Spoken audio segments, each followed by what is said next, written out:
Olá, bem-vindos ao canal Aplicando o Direito. Na noite de hoje, em parceria com o Comitê Euro-Americano de Direito Digital, nós estamos realizando o segundo encontro de mulheres na ciência, Fazendo História. O evento marca as comemorações do mês da ciência, tecnologia e inovação, e nesse ano traz o conhecimento de mulheres que, através de seus conhecimentos, contribuem para o progresso do país através de uma visão transversal e de viés internacional.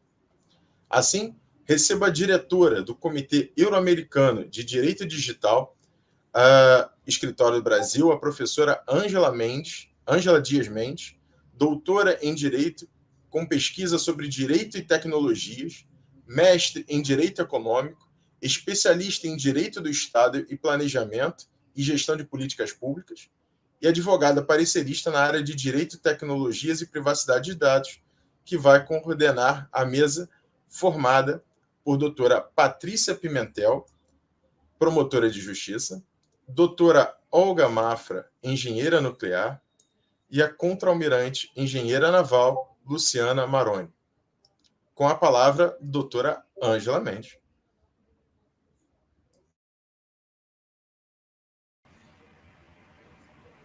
Obrigada, doutor André. Ilustres membros da mesa aqui presentes e público que nos assiste. Meu cordial boa noite. Pelo segundo ano consecutivo, reúno comigo algumas das primeiras mulheres que, ao longo de suas vidas e carreiras, vêm contribuindo com eficácia para construir, de diversas formas, o desenvolvimento do país. Quero agradecer a cada uma aqui que aceitou o convite para falar um pouco de si, experiências, desafios e realizações. Há tempos, observo que vem ocupando espaços, mas sem alardes. Do exercício menos complexo, aquele que exige força física ou maior esforço intelectual, há uma demonstração de zelo, competência e um toque a mais no processo de humanização das relações. Este é o segundo encontro de mulheres na ciência, Fazendo História. O evento ousou traduzir em seu conteúdo conhecimentos e aplicações práticas daquelas que hoje ocupam espaços tradicionalmente masculinos. O termo ciência possui várias acepções. A palavra vem do latim, scientia, que traduzida para o português, inglês, francês, espanhol, alemão, enfim, vários idiomas, denominam conhecimento. E é justamente sobre esse conhecimento que vamos falar. Um conhecimento expresso pelas mais diversas práticas cotidianas, porque assim é a ação científica. Ao fim e ao cabo, ela se manifesta no cotidiano. Ora, qual seria a virtude do conhecimento, senão a expressão do que foi conhecido? Essa é uma lição que o filósofo Platão nos deixou. Repete em diversos momentos da sociedade. Sonegar o saber pode ser próprio daqueles que ainda não conseguem se despir das vestes do egoísmo. Afinal, já dizia também Jean-Paul Sartre, o homem é o que faz de si mesmo. Nosso objetivo é oportunizar a reflexão sobre a nossa história. Hoje, inúmeras mulheres fazem ciência, colocam em prática no dia a dia e em suas funções, em campos de gestão, nos mais diversos setores da sociedade. Então, que este seja um encontro de troca de conhecimentos, fortalecimento do feminino nos mais diversos espaços. E tenho certeza de que será uma grande partilha. Para iniciar, eu gostaria de convidar a promotora de justiça, Patrícia Pimentel. Ela é mestre e doutora em Direito, especialista em violência contra crianças pela PUC e biologia pela University of Dubrovnik. Ela sempre estende braços no campo social também.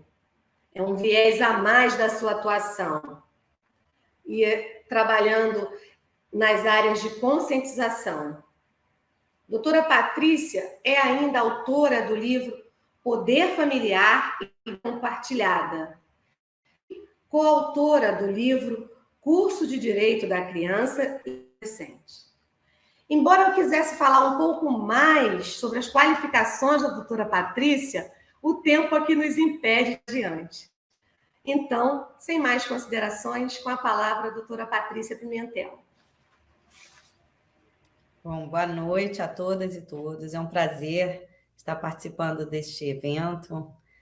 Esse evento online, né? A pandemia trouxe muitas coisas ruins, mas também trouxe muitos outros aspectos que a gente negligenciava um pouco. O uso das tecnologias para aproximar. Então, está sendo um prazer muito grande. Agradeço a doutora Ângela por essa oportunidade de estar aqui com vocês, de estar falando online para todos e me sentir tão próximo de todos que estão aqui presentes nesse debate, nesse encontro. Vou falar um pouquinho da minha trajetória. Eu sou promotora de justiça já há 24 anos. Eu fiz mestrado na UERJ, escrevi sobre guarda compartilhada, então a minha atuação é na área da ciência do direito, né? E eu escrevi sobre guarda compartilhada ainda em 2002, então antes da aprovação da lei da guarda compartilhada. E quando eu estudei para o mestrado, eu fiz uma grande análise histórica da nossa legislação, né? E de como as mulheres efetivamente só tiveram direitos iguais, e isso perante o direito só a partir de 1988, com a Constituição Federal. Antes disso... e ainda existem alguns resquícios que a gente traz na nossa cultura de como a mulher foi relegada a um segundo plano, né? A mãe, esse papel que a mulher traz ao longo da sociedade patriarcal que a gente vive, seria o principal papel social da mulher, seria ser mãe e estar inserida numa família onde ela cuidasse da casa, do marido e dos filhos, né? Para que esse homem pudesse alcançar, alçar voos na ciência, alçar voos profissionalmente. Então, a gente vê que o Código Civil de 1917, quando a mulher se casava, ela se tornava relativamente incapaz. O marido precisava autorizar essa mulher a ter uma profissão. Ela não poderia ter profissão sem a autorização do marido. E a mulher só ganha autonomia em 1962, com o Estatuto da Mulher Casada. Até então, ela precisava dessa autorização do marido para trabalhar, ela precisava da autorização do marido para ter uma profissão. E a cultura sempre trouxe esse aspecto, no sentido de que mulher realizada é a mulher que casou, que conseguiu casar. E a mulher que ficava para a titia seria um demérito, né? Mas a gente viu que eu, como promotora de justiça, eu agradeço às mulheres que me antecederam, que me deram essa oportunidade de fazer um concurso público, em igualdade de condições com os homens, né? E passar nesse concurso. E eu trabalho e ganho igual a qualquer homem promotor de justiça. Eu, como promotora, já atuei na área criminal, atuei muito na área da infância e juventude, fui promotora de justiça há 12 anos na área da infância e juventude, oportunidade na qual eu participei dessa obra coletiva, que é o Direito da Criança e do Adolescente, pela editora Saraiva, junto com outros colegas do Ministério Público, colegas e colegas, né, homens e mulheres. E agora eu trabalho na vara de família, né, atuando nessa perspectiva de proteção de crianças e adolescentes por conta dos vários dispositivos legais que a gente tem, mas também com esse olhar sobre gênero, né, e mulheres. Eu fiz doutorado na área do direito penal, escrevi sobre vítimas, porque sempre achei que no nosso país, no Brasil, as vítimas elas estão relegadas a um segundo plano, a gente vem avançando aos poucos, mas o acusado, ele ainda tem o protagonista no processo penal, e a gente vê muitas injustiças acontecerem, porque as vítimas têm que ser tratadas como sujeitos de direito. Então, a gente foi, ao longo do tempo, conquistando alguns direitos para as vítimas de crimes. As vítimas de crimes, atualmente, elas têm o direito de ser notificadas da sentença criminal, quando a pessoa, o autor da agressão foi preso, ou quando ele é solto. Então, a Lei Maria da Penha ela trouxe muitos avanços para as mulheres, mas também ampliou esse olhar para as vítimas em geral, né? Porque as vítimas de crimes estavam muito relegadas a um segundo plano, até pelo direito, até pela justiça, o que a gente chama de vitimização secundária. Então, a minha atuação funcional sempre foi no sentido de fortalecer a proteção de crianças, porque foi a área que eu mais atuei no início da minha carreira, durante 12 anos. Depois eu fui para a área criminal e consegui estabelecer aqui no Rio de Janeiro uma sala de depoimento especial, para que essas crianças pudessem ser ouvidas de maneira mais humanizada, com a participação de psicólogos e assistentes sociais. Então, também participo de bancas de concurso, de bancas de doutorado e mestrado, quando psicólogos escrevem sobre depoimento especial. E fiz esse curso na PUC sobre violência doméstica e voltado a essa questão. Então, o depoimento especial é um avanço que a gente está tendo recente. A gente tem uma lei que é 13.431, que é de 2017, para a implantação de salas de depoimento especial em todo o país, na justiça, para que a criança não seja ouvida numa sala de audiência pelo modelo tradicional, né, na frente do juiz, na frente do promotor, na frente do advogado do acusado. Muitas vezes o acusado ficava na sala. E essas situações que trazem constrangimento, inclusive para adultos, hoje em dia a gente ampliou as salas de depoimento especial, inclusive para as vítimas, né? Então, as vítimas mulheres, também vítimas de estupro, não querem relatar o que aconteceu na frente do acusado, do advogado do acusado. Então, a gente tem essas salas de depoimento especial. Então, é um avanço que a gente está tendo na justiça, em proteção de vítimas, sobretudo essas vítimas de crimes sexuais, que é uma situação muito constrangedora. E aí, eu fico assim, muito feliz de estar aqui com vocês, com mulheres engenheiras. A minha filha, eu já tenho uma filha de 19 anos, ela está fazendo engenharia. Então, as mulheres, como as mulheres estão ampliando seus horizontes, né? Em todas as profissões, e a gente vai conquistando novos espaços, mas lembrar que esses espaços estão sendo alcançados há menos de 200 anos para cá. Eu gosto muito de um filósofo inglês chamado Stuart Mill, que escreveu um livro chamado Sujeição das Mulheres, e ele, já no final do século XIX, ali em 1869, se não me engano, que ele publicou esse livro, em que ele comparava a situação das mulheres pior do que a dos escravos, porque mesmo na Inglaterra, as mulheres casadas tinham que obedecer ao marido, não podiam votar, e ele defende o voto das mulheres. E ele, no livro, ele coloca que a situação das mulheres era pior do que a dos escravos. Por quê? Porque dos escravos se exigia obediência, mas não que amassem os seus senhores. E as mulheres casadas, elas não só tinham que obedecer ao marido, como também se esperava a sociedade que elas amassem esse marido. E Stuart Mill, ele foi apaixonado por uma mulher casada. Eu acho até que ela que o ajudou a escrever esse livro. E ele aguardou aí 20 anos aí até ela ficar viúva e poder se casar com ela. No final, ele se casa com essa mulher. Mas você vê, a situação das mulheres, mesmo na Inglaterra, já era uma situação de vulnerabilidade, né? As mulheres casadas tiveram que galgar muitos espaços, e as mulheres em geral, né? O direito ao voto no Brasil somente se concretiza em 1932, né? Embora muitas mulheres, e muitas mulheres que participaram desses movimentos, muitas vezes são silenciadas pela história. Existem mulheres que participaram, que tentaram participar da Constituinte de 1891, e a nossa Constituição, já de 1891, não excluía as mulheres do voto. E aí algumas entraram na justiça pedindo para participar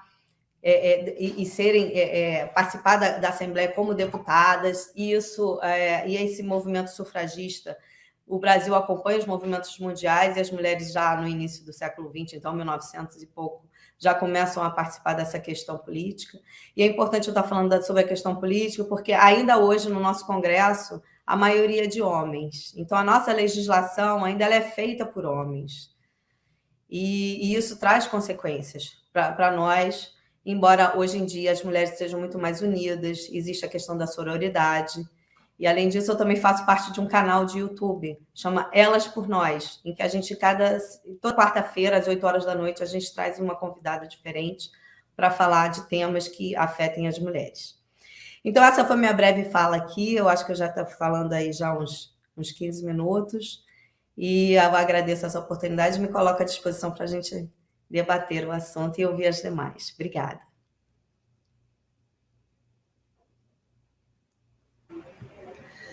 Muito obrigada, doutora Patrícia, por essa importante colaboração, trazendo essa visão, né, de uma promotora de justiça, né, uma defensora aí da sociedade, né, que é tão importante hoje. Eu não queria pegar muito e eu vou passar a palavra para a nossa segunda palestrante, né, em projeto, que vai tratar aí, é uma representante de uma área que causa muita curiosidade, que é a energia nuclear. O meu contato particularmente com esse tema, se Deus já tem alguns anos, quando eu ganhei um livro chamado Energia Nuclear, uma tecnologia feminina, do Jonathan Tannenbaum. E eu fiquei curiosa, né? Porque o título me chamou a atenção, uma tecnologia feminina. Na obra, o autor fala, entre aspas, sobre mulheres atômicas e retrata especialmente as contribuições de Marie Curie, Ida Noddack e Liza Martin, tanto na gênese quanto no movimento da energia nuclear. Então, para falar um pouquinho para a gente sobre essa carreira aí de sucesso numa área tão diferente, né? Eu vou passar a palavra para a engenheira nuclear, formada em física nuclear pelo Instituto de Física da USP, onde atuou também no mestrado e do doutorado, como assistente concursada do Instituto, ou também como professora, e orientadora de teses do IPEM, atuou ainda na salvaguarda de informações durante o programa nuclear Brasil-Alemanha e junto ao programa ENEM, tendo sido coordenadora das emergências nucleares e radioativas da área de segurança nuclear do mesmo órgão. Por cerca de 14 anos, a professora Olga foi oficial de operações e de apoio técnico da Agência Brasil-Argentina de controle e qualidade de materiais nucleares. Atualmente é sócia da CEM, que é uma consultoria onde se publica uma revista especializada em temas como energia nuclear, planejamento estratégico, emissão de gases de efeito estufa, programa nuclear brasileiro, entre outros. Então, ousando resumir este currículo, eu chamo a professora Olga Mafra. Boa noite a todos que nos assistem. Eu gostaria, antes de mais nada, de agradecer estar participando de um grupo seleto como esse. Agradeço a Ângela por ter, doutora professora Ângela, por ter se lembrado de me convidar para participar. Eu não posso deixar de dizer que toda vez que eu escuto a doutora Patrícia falar, eu fico muito interessada no assunto. Não é a primeira vez que eu assisto suas palestras e eu fico admirada com essas suas colocações. Embora não tenha nada a ver com a minha área, mas isso eu admiro muito. Eu gostaria... Bom, feliz ou infelizmente, há mais de 50 anos que eu trabalho na área nuclear. Quando eu entrei para o Instituto de Física da USP, eu pretendia ser professora no colégio. Eu nem sabia que existia energia nuclear. E aí surgiu uma possibilidade, quando eu já estava no meio do segundo ano, de ser bolsista de iniciação científica do IEA. O IEA era o Instituto de Energia Atômica, que hoje se transformou no IPEM, que é um grande instituto de São Paulo, que pertence à CENEM e ao Estado de São Paulo. Eu consegui essa bolsa, concorri com vários outros colegas, a maioria certamente homens, embora já houvesse, na época, uma ou outra mulher participando na área. E essa bolsa me permitiu, durante 2 anos e meio, participar como ajudante dos técnicos. Existia a direção, depois os pesquisadores, depois os técnicos, e aí tinha o ajudante dos técnicos. Essa era a minha função, ajudante dos técnicos nas várias áreas da energia nuclear, que já estavam implantadas no IPEM. O IPEM é um grande instituto. Quando isso ocorreu, já existia o reator nuclear funcionando para a produção de isótopos, para pesquisas, era já bastante conhecido, inclusive até internacionalmente. Então, eu fui escalada, assim, de alguma maneira, para participar das várias áreas. E eu participei, então, primeiro trabalhando na proteção radiológica, na operação do reator de pesquisa, depois nas pesquisas que são feitas com os canais de radiação do reator, na metalurgia nuclear, que trata dos combustíveis nucleares, na área de materiais nucleares, que é muito importante no IPEM, na área de produção de isótopos, na época se fazia muito. Aliás, a chefe era uma mulher, doutora Constância Pagano. Até hoje eu me lembro dela, porque foi uma pessoa muito importante, mostrando que as mulheres podiam ser as chefes. Ela era já a chefe. Isso me marcou muito a presença. Nessa época se utilizava o iodo 131, que era produzido no próprio IPEM, era muito utilizado na medicina nuclear.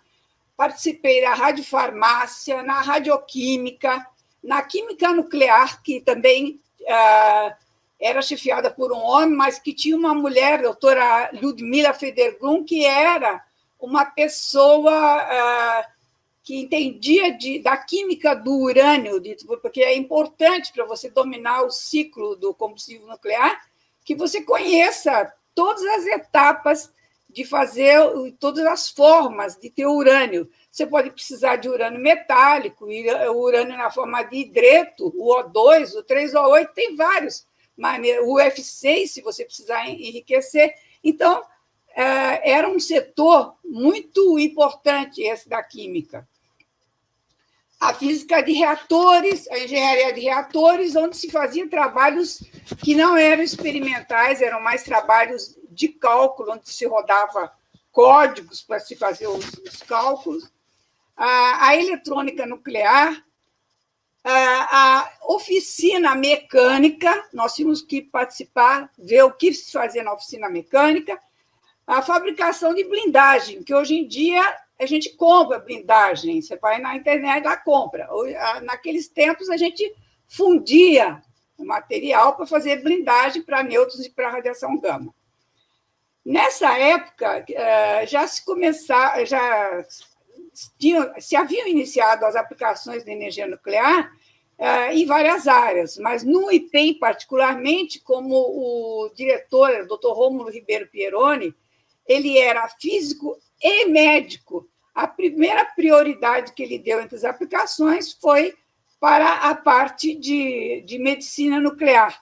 Então, nós ajudávamos a organizar os cursos que eram dados para médicos de toda a América Latina, uma vez por ano havia, e de todo o Brasil, e a nossa função era realmente de carregadora, era levar os equipamentos, ajudar a montagem dos equipamentos, ajudar a colocar setinhas no corredor, onde era o restaurante, onde os médicos podiam ser recepcionados. Quer dizer, o trabalho era mesmo de ajudante. Isso, nessa mesma época, já no IPEM, ou existia, ou estava começando a se desenvolver as várias aplicações de energia nuclear, que todo mundo já certamente ouviu falar, aplicações na indústria, para controle de espessura, para vazamento, na área de petróleo. na hidrologia, para vazão de rios, assoreamento, na área de esterilização de material cirúrgico, para conservação de alimentos, conservação de obras de arte. Enfim, havia até uma aplicação que eu achava aquilo muito estranho, era que se irradiava pneus, porque os pneus, depois de irradiados, eles duram mais.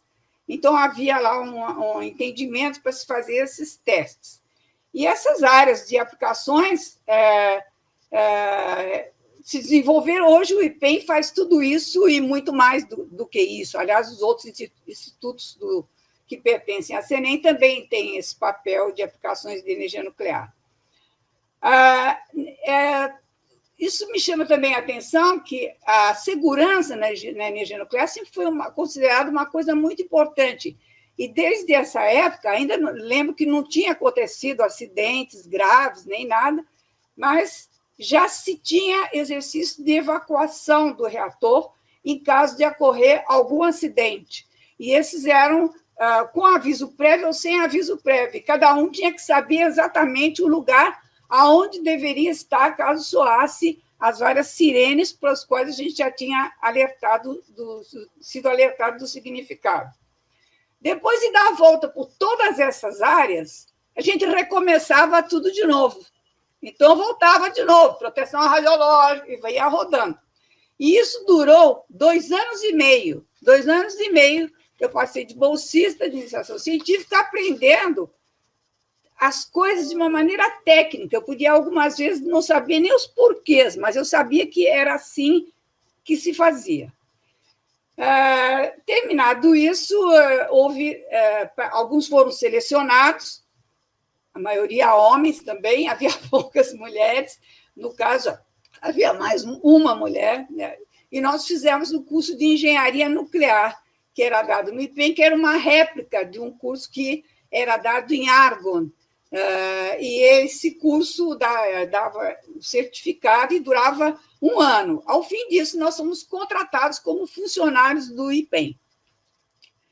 Então, essa bolsa de estudos, para mim, ela foi fundamental, porque eu pude decidir o que era, o que eu gostaria, o que era energia nuclear, que eu queria trabalhar com energia nuclear, e mais, dentro da energia nuclear, qual era o meu perfil, em quais áreas eu me enquadraria melhor. Por exemplo, eu sou uma pessoa que não tem a melhor cabeça para sentar e ficar rodando código sentada no computador. Isso não faz a minha cabeça. Eu gostava da parte experimental, da parte de montagem, da parte de equipamentos, da parte bem prática, e não da parte tão teórica, embora a gente fosse obrigado no curso a conhecer e fazer exames sobre toda essa teoria. Isso foi o curso de engenharia nuclear. E também, esse fato foi tão marcante que em todos os lugares onde eu passei dando aulas de pós-graduação, sendo orientadora de teses, então eu passei no IPEM, no IFUSP, no IME, na CENEM, até na empresa que eu tenho ainda e sou sócia, eu sempre tive bolsista de iniciação científica, bolsista de mestrado, bolsista de doutorado, estagiários de outras áreas, professores visitantes brasileiros, visitantes estrangeiros. Embora isso dê um certo trabalho, esse acúmulo de pessoas, eu sempre achei que a presença deles traz visões diferentes para nós, e são próprias de cada época também. E é uma coisa importante, porque as pessoas se dão conta, eu pelo menos me dou, quando vão ficando mais velhas, elas vão acumulando mais conhecimento, elas vão tendo muita experiência, mas por isso mesmo elas se arriscam menos, elas querem segurança na tomada de decisão. Então, a presença de pessoas mais jovens, de pessoas que arriscam qualquer coisa, então, qualquer ideia pode ser jogada, mesmo que seja bobagem, porque eles são novos, não tem problema se falar bobagem. Então, eu acho que é uma contribuição muito grande. Nós podemos perceber, mais ou menos, o quanto nós não estamos tentando segurar dentro do conhecido, em vez de abrir os horizontes. Então, eu acredito muito na presença de pessoas de várias idades, assim como os professores aposentados, aqueles muito antigos que ninguém mais chama. Por exemplo, o professor Vargas tem 94 anos, 93 anos, foi ministro aqui no Brasil, foi ministro de Ciência e Tecnologia, trabalhou na ONU. O professor é um tipo de conselheiro na nossa empresa. Embora ele tenha essa idade, ele tem muitas ideias, muita visão, muita... Então, eu acho que a presença dessa variedade de pessoas é muito importante. Eu tenho um orgulho muito grande na vida, que foi ter participado do programa Autônomo. Programa Autônomo, que foi chamado por alguns de programa paralelo, por muitos. Na verdade, ele nem foi paralelo, porque ele só começou a atuar realmente quando o programa Brasil-Alemanha já tinha demonstrado que não era por aí que se ia ter o domínio completo do ciclo do combustível.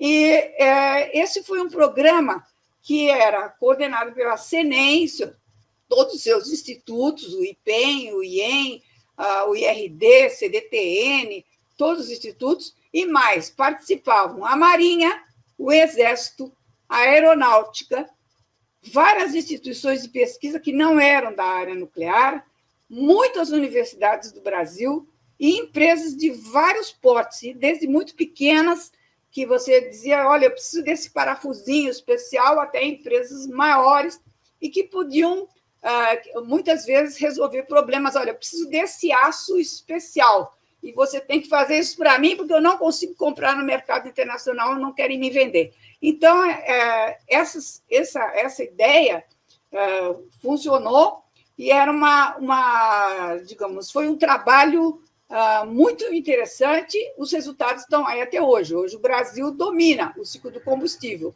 Pode não fazer todas as etapas em nível industrial, porque existem outras necessidades, mas está capacitado a dominar o ciclo do combustível, que é uma coisa muito importante a nível mundial. Uma outra atuação que eu também tenho muito orgulho foi a de ter participado como oficial de operações e também oficial de apoio técnico na ABAC, onde eu fiquei durante 14 anos. E havia, então, esse acordo bilateral Brasil-Argentina, e onde o Brasil tinha que inspecionar as instalações nucleares argentinas e os argentinos inspecionavam as instalações brasileiras. Então, essa era uma atividade muito interessante que me deu a chance de conhecer uma série de instalações que o Brasil, por ter optado por uma linha de urânio enriquecido e não de urânio natural, a gente não tinha aqui. Então, eu fiquei conhecendo em detalhe muitas instalações que eu jamais teria nem visto de perto, porque não tinha nada a ver com o nosso programa. Essa interação foi muito boa, mesmo porque nós tínhamos que fazer medidas, né, destrutivas e não destrutivas. As não destrutivas era simples, a gente levava o equipamento para a Argentina e fazia as medidas, eles vinham para cá e faziam as medidas. Mas quando a gente passava para as medidas destrutivas, nós tínhamos que ter um laboratório para fazer a análise. Ora, a ABAC tinha 8 oficiais, 2 secretários e alguns poucos funcionários. E hoje, depois de 30 anos, ela tem 10 oficiais, os mesmos funcionários, e isso é tudo. Portanto, a ideia de se ter um laboratório para fazer análises era uma coisa impossível, impensável, não estava nem previsto uma coisa dessas. Mas essas análises tinham que ser feitas em um laboratório de muito boa qualidade, porque nós íamos depois ter que comparar esses resultados. Esse acordo bilateral acabava se vinculando à Agência Internacional de Energia Nuclear. Então, os nossos resultados iam ser comparados com eles. Se a qualidade dos nossos resultados não fossem boas, não ia ficar bem para nós, a ABAC, uma posição dessa, ou seja, nem bem para o Brasil, nem bem para a Argentina. E, nessa ocasião, eu tive uma ideia boa, que foi aceita por todo mundo, que foi se fazer uma rede de laboratórios do Brasil e da Argentina, de pessoas que não pertenciam à ABAC, convidar a todos e organizar ou participar de intercooperações internacionais já organizadas por outros países. Por exemplo, o DOE, nos Estados Unidos, organizava, através de seus laboratórios, muitas intercomparações. Você podia se inscrever e participar. A Euratom, na Europa, organizava. A Agência Internacional de Energia Atômica organizava. A Coreia do Sul organizava. O Japão. Então, a gente fazia os laboratórios participarem para a gente ter uma ideia de qual era a capacitação desses laboratórios.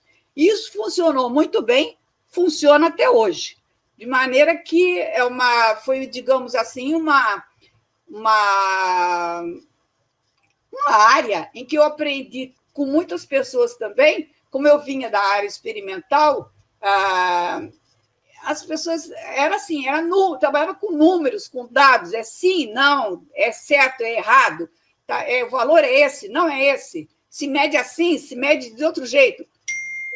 Quando eu entrei para a BAC, nós tínhamos que lidar com outro país, com a agência, com outros países, localizar. Então, nós aprendemos muito a lidar sem ter esse sim, não, é assim, é assado, sempre deixar como eles chamavam, ambiguidade construtiva para, em caso de para não fechar as portas em caso que nós estamos fazendo uma negociação com a Argentina. Nós estamos entre Brasil e Argentina. Nós estamos fazendo uma negociação com a agência. Então, era muito importante saber lidar com outros países, com o DOE, pedindo favor. Então, nós tínhamos que tomar um cuidado no jeito. E aí nos ensinaram, a gente foi aprendendo. O Dr. Cole, que foi um dos secretários, foi um argentino, o primeiro secretário, colocou isso muito na nossa cabeça, praticamente nos treinava a não fechar as portas nunca, porque não se tratava de fazer uma medida sim ou não, se tratava de um relacionamento internacional, de um posicionamento internacional da BAC, de uma posição e frente à agência internacional, onde nós tínhamos que ser independentes, mas nós não podíamos demonstrar ser inferiores. Então, tínhamos que mostrar nossa capacitação técnica, somos capazes de medir, somos capazes de fazer, nossos resultados são bons, mas isso tudo com uma delicadeza de jogar essas informações, e não do jeito bruto do qual eu estava acostumada no laboratório, trabalhando com tijolos de chumbo, em que a gente o formato era bastante diferente. Bom, dificuldades ocorreram muitas. A primeira delas foi quando eu tinha feito esse curso de engenharia nuclear. Quando eu fui fazer o mestrado, eu achei, bom, isso vai valer todos os créditos para o mestrado. Só que não era o IPEM que regulava o mestrado, era, na época, a USP. Só posteriormente o IPEM foi qualificado para isso, e a comissão de pós-graduação da USP achou que esse curso aí valia 50% dos créditos. Os outros 50% vocês vão fazer agora, vão arranjar. Acontece que nós éramos contratados, nós trabalhávamos, portanto, era muito difícil. Que horas nós íamos fazer esses cursos? E foi aí que eu vi como era importante o trabalho de equipe, porque o nosso trabalho era feito por... Nós tínhamos os nossos chefes, nós tínhamos os orientadores das teses, nós tínhamos o diretor do IPEM, nós tínhamos nossos colegas, muitas pessoas envolvidas, e eles procuravam, então, falar com os professores da universidade, juntar em grupos menores, de 5, de 6, e fazer com que nós tivéssemos aulas para poder fazer esses créditos à noite, para fazer aulas durante... Eu nunca esqueço, sábado, 7 horas da manhã, nós assistimos aula de mecânica quântica do professor Newton Bernardes, um grande professor de mecânica quântica. Era uma das coisas mais difíceis que eu possa imaginar, porque 7 horas da manhã, no sábado, depois de uma semana de trabalho. Então, teve muito esforço envolvido, muita relação, e isso continuou, inclusive no programa autônomo também, porque aí nós tínhamos Professora Olga, só um minuto. Só para passar a senhora um tempo, tá? Mais 2 minutinhos ou 3, Tá pode bom. ser? Tá, pode ser. Pode Tá? ser. Tá, obrigada. Tá bom. Obrigada, professora. Obrigada, você. Durante o programa autônomo, além de o problema não era só técnico, nós tínhamos instituições envolvidas, pessoas muitas envolvidas, egos envolvidos, e era necessário planejamento, era necessário cobrança de atividades, era necessário logística. Então, era difícil trabalhar. E a essas alturas, eu já tinha, para falar em dificuldades, eu gosto de falar isso para a Patrícia, eu já tinha filhos e tinha uma casa para cuidar, e o chefe, que era o Dr. Rex, começava às 7 e terminava para lá da meia-noite. Por ele a noite corria direto, não tinha uma capacidade de trabalho incrível.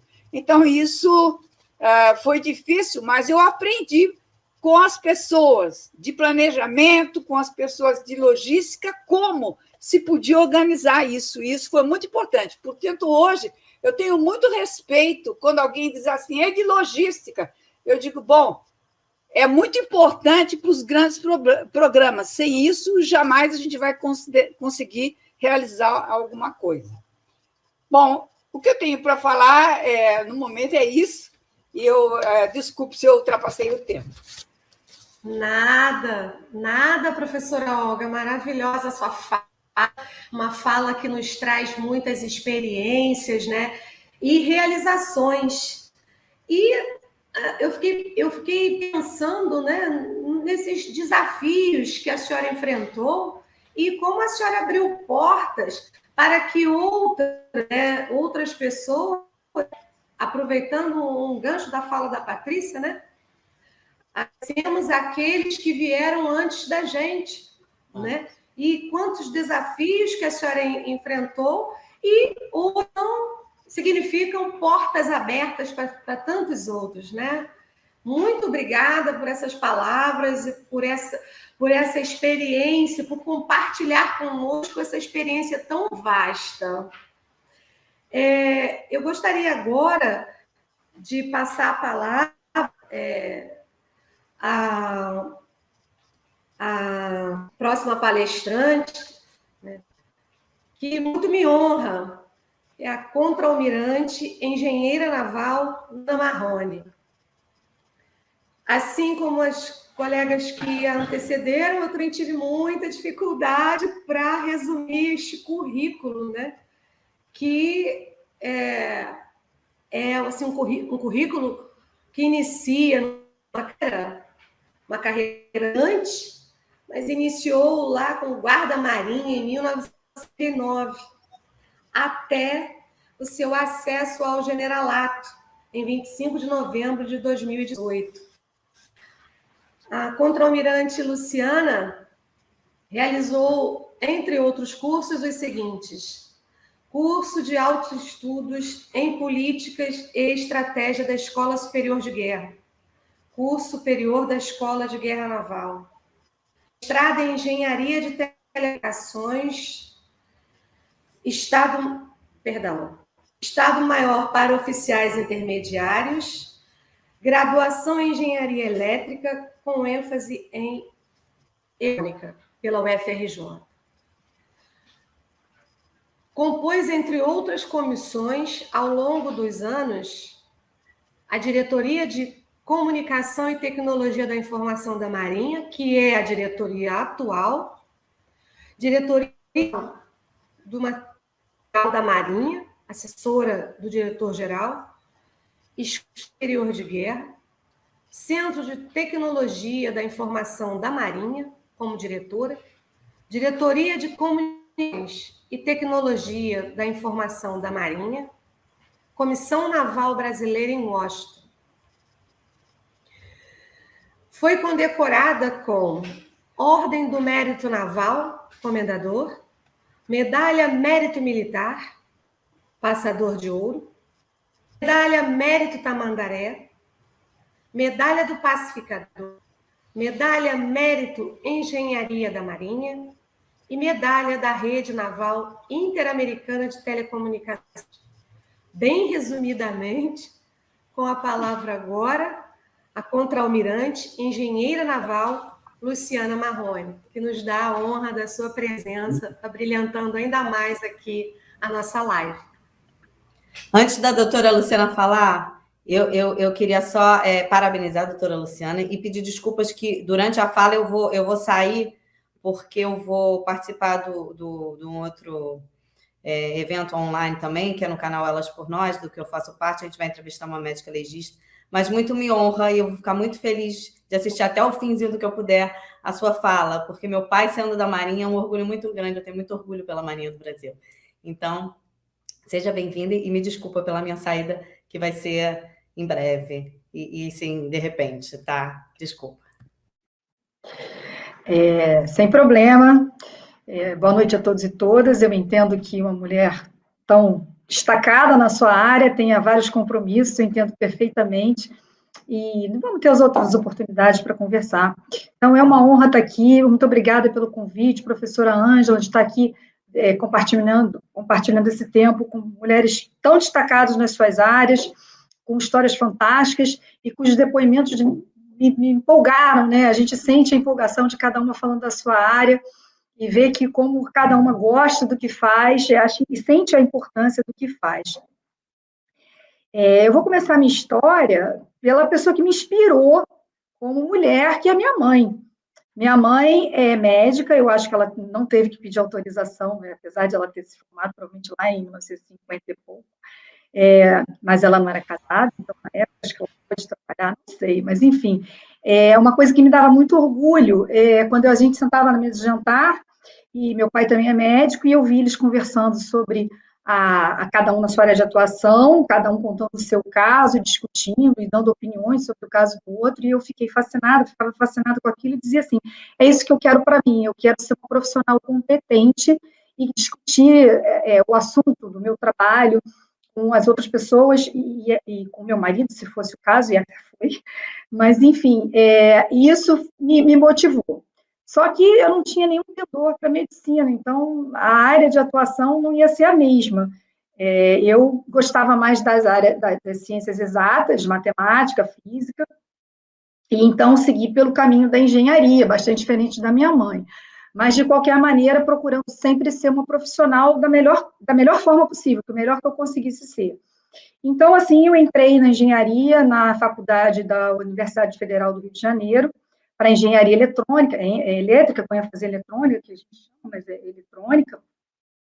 E foi a primeira vez que eu entrei num ambiente completamente masculino. Tanto que na minha curso de profissional, na fase do profissional do curso, eu era a única mulher da minha turma. Mas isso nunca foi um problema, sempre fui muito bem tratada pelos meus colegas e consegui me formar no tempo normal e aí apareceu a oportunidade de eu entrar para a Marinha, que por acaso meu irmão tinha feito, meu irmão médico, orgulho da mamãe e do papai, e acabou fazendo a prova para a Marinha, ele entrou, e eu fiquei sabendo que havia essa possibilidade de fazer, eu não sabia que podia fazer prova para engenharia na Marinha, e fiz o concurso, passei na primeira tentativa, e entrei na Marinha. E encontrei de novo um ambiente bastante masculino, mas também, de novo, sem problema algum. Então, a gente, quando entra na Marinha, faz um curso de formação militar. Eu tinha minha formação acadêmica e fiz o curso de formação militar no CAW, Centro de Instrução Almirante Van Kolk, e, por acaso, onde encontrei um tenente engenheiro, também aluno lá, e que acabou vindo a ser meu marido, e aí aquela coisa de conversar na mesa do jantar sobre alguns assuntos, a gente acabou realizando. Enfim, aí eu entrei, e a minha primeira organização militar foi um centro de instrução, um centro de manutenção, chamava Centro de Eletrônica da Marinha, naquela época, e a minha primeira atividade foi trabalhar com radar, que eu trabalhei durante um pouco tempo, e passei a trabalhar, então, com sonar. E isso já era uma experiência diferente, porque era um ambiente de estaleiro. E fazia muito visita a bordo dos navios. Os navios eram, obviamente, os nossos clientes, eram sistemas desses navios que a gente trabalhava tanto nos laboratórios dentro do centro de manutenção, como também ia a bordo para verificar não só os módulos estavam funcionando, testar eles a bordo, ou até fazer algum teste a bordo. Nessa ocasião, eu tive a oportunidade de sair a bordo de alguns navios, eu mergulhei com um submarino, então tive assim, experiências bastante interessantes nessa área de manutenção. Eu queria contar, assim, só no início, eu acabei pulando, quando eu entrei para o Corpo Auxiliar Feminino da Reserva da Marinha. O que significa isso? A minha carreira não era igual à carreira do Corpo de Engenheiros da Marinha. O meu marido entrou para o Corpo de Engenheiros da Marinha, que tinha uma carreira diferente e com prerrogativas que eu não tinha. A antiguidade máxima que eu poderia atingir quando eu entrei era capitão de fragata. E o meu marido, como era do Corpo de Engenheiros, podia até vice-almirante. E, no final das contas, quando nós íamos para o centro de manutenção, enfim, trabalhar nas áreas onde nós fomos alocadas, nós mulheres, porque esse corpo era não só de engenheiras, eram médicas, pedagogas, fisioterapeutas, todas as profissões, elas eram reunidas nesse corpo, nós íamos trabalhar nos nossos ambientes de trabalho e exercíamos exatamente as mesmas atividades dos homens. Isso causava, obviamente, uma insatisfação, porque a gente não conseguiria ter a mesma desenrolar de carreira igual a eles, e em 1997 isso mudou, a Marinha fez uma reestruturação de corpos e quadros e corrigiu isso que não era, que a gente considerava uma distorção, e eu fui para o Corpo de Engenheiros, a qual hoje eu pertenço. E o que foi importante nessa reestruturação de corpos e quadros? Porque as mulheres passaram a ter as prerrogativas de curso, mestrado, direção, e até mesmo a chegar ao posto de oficial general, que é o meu caso, que quando eu entrei não era possível, e hoje acabou sendo possível, lá em 2018, por conta dessa reestruturação. Isso eu acho importante, porque a gente vê, aqui pegando um gancho na apresentação da doutora Patrícia, a gente vê que a nossa sociedade está evoluindo, a Marinha também está inserida nessa sociedade, também está evoluindo, e isso foi um marco bastante importante. Bom, continuando. Eu, em 1999, fui transferida desse centro de manutenção para, então, diretoria de telecomunicações da Marinha, e passei a trabalhar, então, com equipamentos de comunicações. Em 2001, eu fiz um processo seletivo interno da Marinha para concorrer a uma vaga na Naval Postgraduate School, para fazer um curso de mestrado na área de telecomunicações. Eu fui selecionada, havia uma questão de mérito, são critérios objetivos para escolher o candidato, e eu fui selecionada e passei 2 anos estudando em Monterey, na Califórnia, onde fica a Naval Postgraduate School. E uma coisa interessante nesse episódio, que eu gosto de chamar a atenção, é que o meu marido, como eu disse, é de carreira, engenheiro também, oficial, e ele pediu uma licença para me acompanhar, para que nós pudéssemos ir para lá, levando os nossos 2 filhos, 2 meninos pequenos, aí na época, e foi fundamental essa licença que ele pediu. É uma licença que tanto o homem pode pedir como a mulher, no caso de cônjuges da força, né, sendo da mesma força, e ele passou 2 anos me acompanhando de fundamental importância na minha trajetória, nesse meu curso, apoiando para eu poder concluir o curso, dando atenção aos nossos filhos, e com isso eu concluí o mestrado lá e voltei para a diretoria de telecomunicações da Marinha, onde fiquei até 2015, a diretoria, nesse meio tempo, mudou de nome, mudou a sua missão, ela passou a ser Diretoria de Comunicações e Tecnologia da Informação da Marinha, e tem um centro subordinado, que era o Centro de Tecnologia da Informação da Marinha. Então, eu fui designada, em 2015, para ser diretora do Centro de Tecnologia da Informação da Marinha.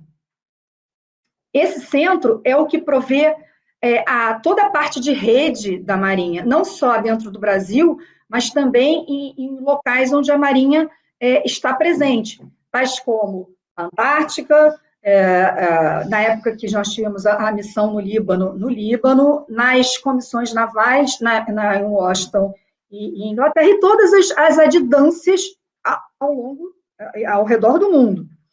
Então, essa diretoria provê essa rede de serviços, ela também tem um centro de dados que hospeda os principais sistemas corporativos da Marinha, e tudo isso tem que trabalhar 24 horas por dia, 7 dias por semana, sem parar. Não há como a gente ter interrupção nesse serviço, e quando tem interrupção é um transtorno extremamente grande para a Marinha. A gente pode imaginar que tudo hoje são sistemas, tudo roda por sistema, tudo roda em rede.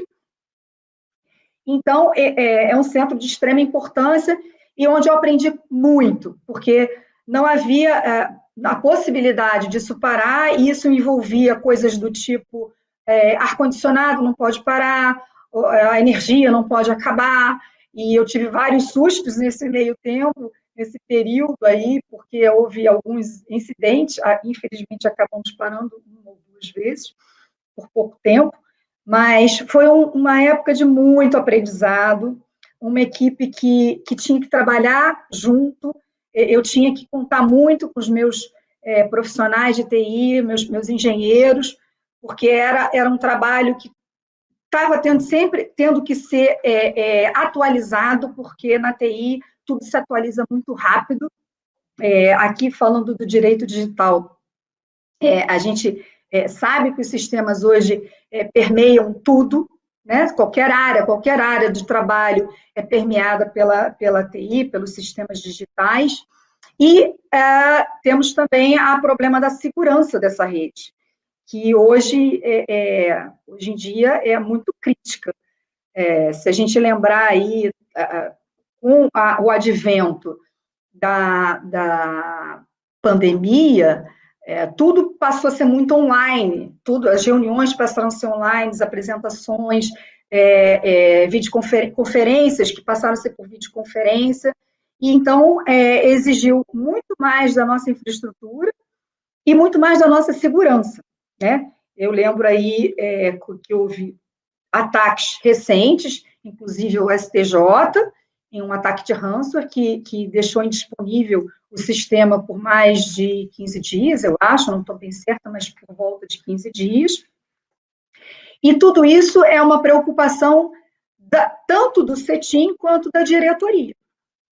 Bom, isso foram 3 anos de aprendizado, 3 anos de emoção, e ao final da direção, eu fui designada para o curso de Altos Estudos de Estratégia e Política Militar da Escola Superior de Guerra, um curso que é de carreira, é necessário até para a ascensão ao generalato, é desejável, não é necessário, mas extremamente desejável, então é um requisito de carreira, e é um curso onde eu tive a oportunidade também de fazer muitas visitas pelo Brasil, em uma das que, assim, achei muito interessante, eu visitei um pelotão de fronteira do Exército, lá na Cabeça do Cachorro, que foi uma das experiências muito interessantes, indígenas ali, que a gente conheceu.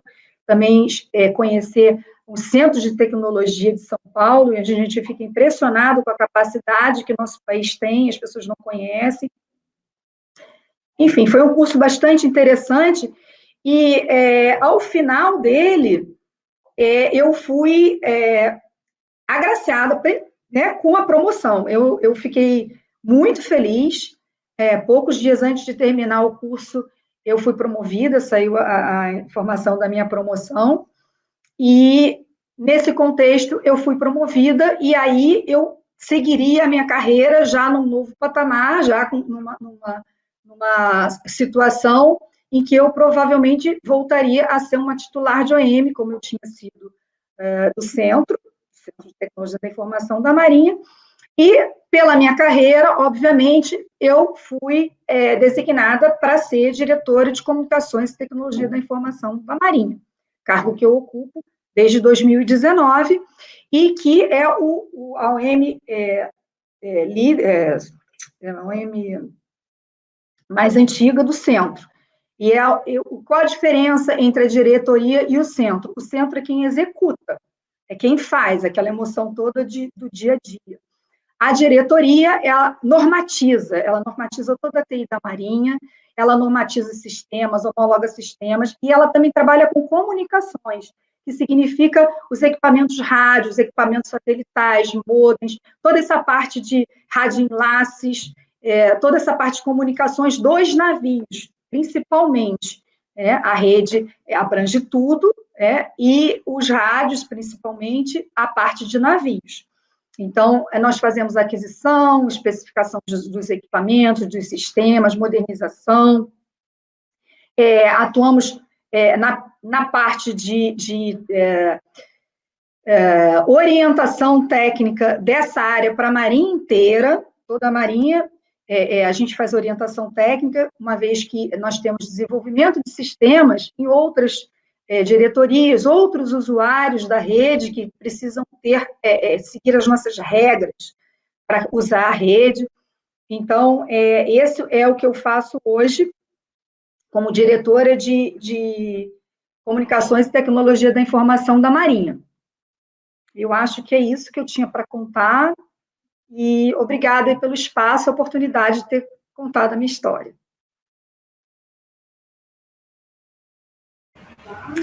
Muito obrigada, Almirante. Enquanto a senhora falava, eu ficava pensando, né, quantos desafios. E, infelizmente, a gente não, aqui nesse momento, aqui, até fazer um parênteses, a gente não tem, infelizmente, muito tempo para tratar de algumas questões que seriam tão importantes, né, para todos, para a sociedade, e até assuntos de importância para o país como um todo, né? Então, não é uma live muito longa, é uma live sempre que ela traz experiências, traz novidades e troca saberes. Mas, já nos conduzindo para o final, e a título de uma pergunta assim geral, eu gostaria dirigir a ambas uma pergunta semelhante, né? Que é a seguinte: eu fiquei pensando aqui, a professora Olga, né, que atua numa área tão sensível, digamos, para o meio ambiente, que a energia nuclear, todo mundo tem tanto medo. E a Almirante Luciana, que tem dizer que o país nas mãos, né? A defesa do país nas mãos. Ambas áreas de extrema responsabilidade, áreas sensíveis. A pergunta que eu queria fazer para ambas, né, é: o que fazer diante de uma dificuldade? Encontrado um obstáculo, qual é a impressão pessoal, né, e a experiência e a mensagem que vocês gostariam de passar diante de funções de tamanha relevância e responsabilidade, enfrentar um obstáculo difícil quando ele está à frente?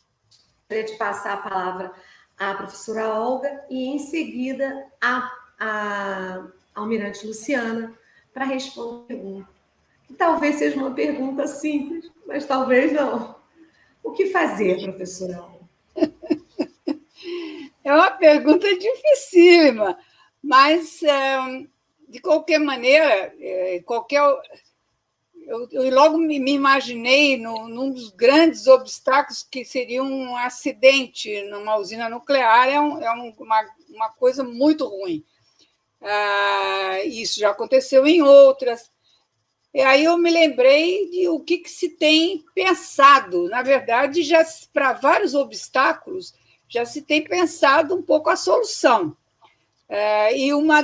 Por exemplo, existe todo um planejamento com a participação, em caso de um acidente em Angra, por exemplo, já existe uma série de organizações que estão envolvidas, o Exército, a Marinha, a Aeronáutica, a Senem, a Eletronuclear, enfim, existe um número muito grande, as prefeituras, o governo do Estado do Rio de Janeiro, todo mundo tem o seu papel, e são feitos treinamentos dentro da área de segurança. Esses treinamentos ocorrem a cada 1 ou 2 anos, podem ser completos ou podem ser parciais, para que se decida se o que ocorreu foi de tal ordem, é preciso uma evacuação? Não precisa. É preciso só uma separação, é preciso recolher amostras, é preciso parar alguma coisa. Então, para isso, uma vez feitos os exercícios, depois as pessoas se reúnem e verificam onde ocorreram as falhas. Por exemplo, no caso de Angra, não é muito fácil sair só por terra, então a Marinha tem que chegar com navios para que se possa, barcos, alguma coisa para que se possa sair, helicópteros, ou seja, todo mundo participa, Defesa Civil, federal, estadual, todo mundo. Então, existe o gabinete de crise, onde as pessoas se juntam e analisam no exercício. Felizmente, nunca aconteceu, eu acho que no caso de Angra não tem nem menor possibilidade, mas a gente tem que se prevenir. Então, o que eu acho é que os grandes problemas a gente tem que procurar estar prevenido e ter treinado antes, porque na hora não dá para tomar uma decisão assim que resolva qualquer caso. Agora, existem outros tipos de problemas que podem acontecer, mas eu não vou entrar no mérito mesmo, porque o nosso tempo é curto, mas existem outros. Obrigada. Almirante, por favor. Eu diria que eu enfrento essa dificuldade, esse desafio, acho que todo dia, tá? Que é fazer tudo que eu tenho que fazer com os recursos que eu tenho. Isso, para mim, é um desafio enorme. Ter que manter o meu hardware atualizado, minhas licenças todas atualizadas, os meus recursos humanos que eu preciso para que eles apresentem as soluções para os problemas que nós temos, que eu tenha recursos para ferramentas de segurança da informação, para que a gente não tenha incidentes graves, enfim. Eu acho que esse é o desafio que eu acho mais difícil. Mas como é que eu enfrento ele, né?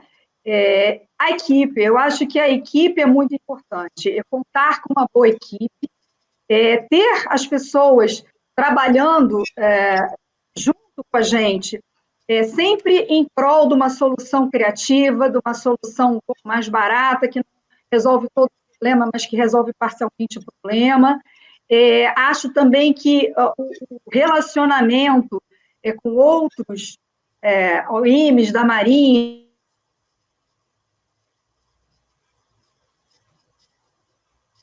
Vocês estavam me escutando? Não. Estava depois do nada. Desculpa, eu estava sem coisa está cheia. Então, vocês escutaram tudo até aqui, né? Seria super bom a gente conseguir, como eu disse, a TI permeia tudo. Então, o meu problema acaba sendo um problema que afeta os outros. Então, eu tento sensibilizar os outros para que me ajudem de alguma forma, para que a gente junte esforços para conseguir alguma coisa, algum progresso que vá beneficiar todos, a mim também, porque, na verdade, o que nós fazemos não é para a gente. O trabalho que nós desenvolvemos é para que todos tenham aquele serviço, a conectividade.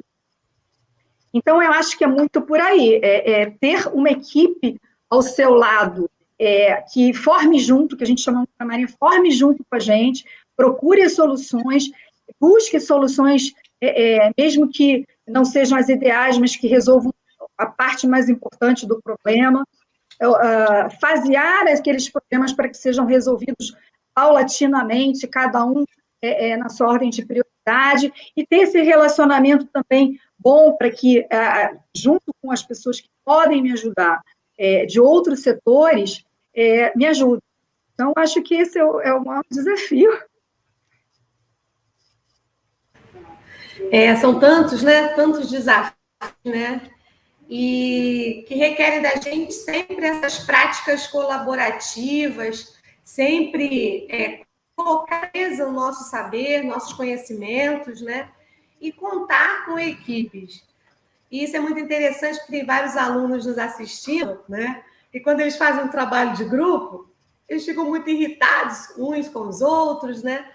E que eles agora, na graduação, tenham essa percepção da importância de trabalhar coletivamente, né? E de almejar os seus objetivos, né? E realizá-los de forma responsável. Infelizmente, a gente chega assim no finalzinho, mas o bom de ter uma live mais curta é porque fica o gosto de quero mais, né? Como seria isso? O que a professora quis dizer com enriquecimento, isótopo, né? Tantas palavras novas aí, né? E como foi essa experiência da Almirante, né, em outras terras ou em outros mares, né?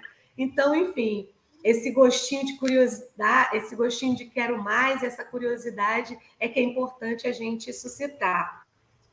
Antes de terminar, eu vou a palavra novamente, ambas fazerem suas considerações finais, tá? Para depois eu encerrar a live, tá bom? Então, professora Olga, e fechando com chave de ouro, a Almirante Luciana. Por favor, professora Olga. Bom, eu agradeço muito esse convite, porque os que estão nos assistindo, provavelmente, não são da área nuclear, e a área nuclear carece muito de divulgação. A divulgação é muito importante, as pessoas perceberem que é uma área normal de trabalho, tem mulheres trabalhando, não tem nada, nenhum problema maior, está tudo seguro. Então, é importantíssimo isso, participar, porque certamente a gente está aproveitando esse momento para divulgar. E algumas pessoas, essas que você se perguntou, que o que é enriquecimento, o que é... Se elas se interessaram, certamente vão querer saber mais. Então, essa digamos, o mérito de participar de uma live como essa, eu acho muito, muito bom. Eu vi aqui que o comandante Padilha está assistindo, talvez o comandante Joel também. Eu gostaria de agradecer a eles estarem assistindo, mesmo porque eles nos ajudaram muito para participar desse grupo do CETEME, que hoje é o lugar onde eu aprendo mais coisas atualmente. Essa área é muito importante para mim, eu estou aprendendo aqui dia a dia. Então, eu agradeço muito, Ângela, por essa participação.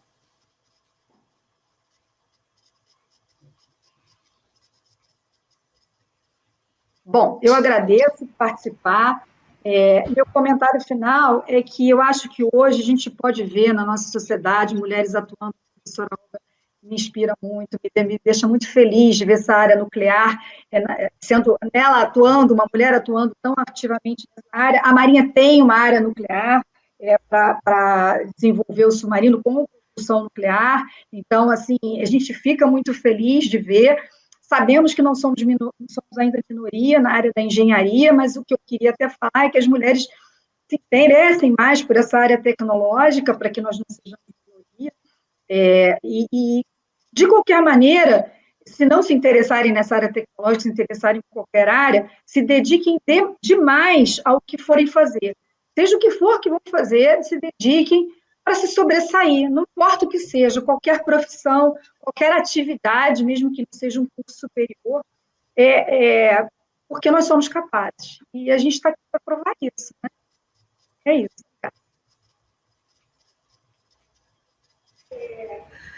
Perfeito, perfeito, Almirante. Muito obrigada. Antes de encerrar, eu gostaria de dizer que há inúmeras participações no chat e eu gostaria de relacionar todas aqui e agradecer nominalmente. Mas eu vou pedir desculpas para não fazer, porque pode ter risco de eu esquecer alguém. Então, eu não queria cometer esse equívoco. Eu gostaria de agradecer especialmente os apoiadores do evento, que é o Centro Universitário Unigama e seus alunos presentes, informado aqui. Agradecer à editora Dom Modesto. Ambas instituições acreditam na inclusão e no desenvolvimento do país, isso é muito importante. Minha gratidão à doutora Patrícia Pimentel, que já nos deixou, em virtude de outro compromisso, à doutora Olga Mafra e à contra-almirante engenheira naval, Luciana Marrone, que ombrearam comigo esse desafio. O segundo encontro de mulheres na ciência, convocado pelo Euro-Americano de Direito Digital, em parceria com o Aplicando Direito, é um espaço anual de diálogo que busca abordar temas ainda não explorados, mas que oportuniza as reflexões acerca da participação da mulher na sociedade.